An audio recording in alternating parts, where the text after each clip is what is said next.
Hi students, Mrs. Bowles here, just doing a quick review on what we had covered today during our Zoom meeting.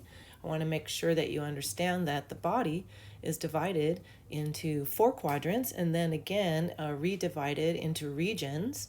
I just want you to realize that a person's right and left are actually anatomically correct would be, as you're a physician looking at them, their right is actually the right side of the patient. So when you're facing them, your right hand points to their left side of their body. Keep in mind the heart is just left of center, and the right upper quadrant would be the person's right side, top quadrant, whereas the left lower would be their left-hand side, lower quadrant. You don't need to know every name of the 9 actual regions of the body, but I just wanted to point out a couple. The center part around your belly button is called the umbilical region, whereas above that is called epigastric.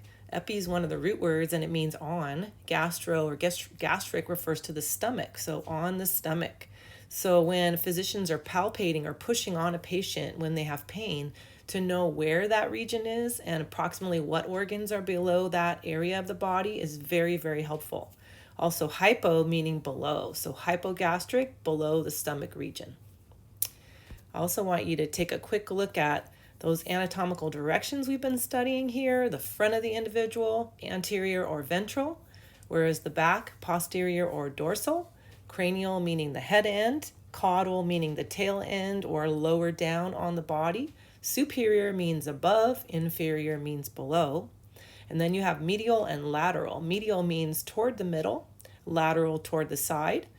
Proximal and distal. Proximal meaning closer into the trunk of the body or the area where your vital organs are, and distal meaning farther away.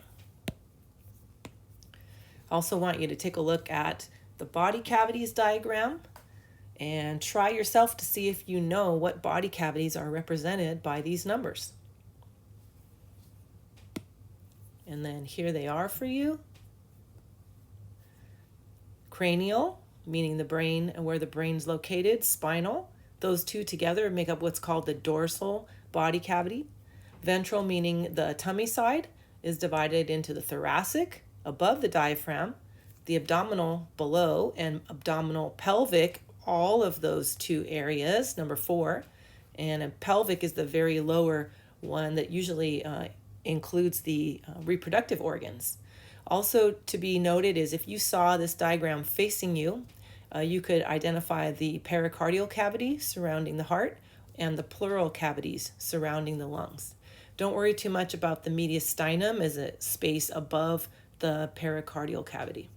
I also want you to be aware of the planes of the body: sagittal, the plane that would divide the body into a right and a left side. Coronal, or otherwise known as frontal plane, divides a body into anterior and posterior, and transverse divides a body into superior and inferior. And now, as the cat says, you're ready to go and answer the question that I have for you in Google Classroom, which is to look at these various structures with your group and practice those answers so that you can see what it is that they mean. And here are, hopefully, the answers to those really quick for those of you that are looking for them. Practice, practice, practice, my friends. There you go.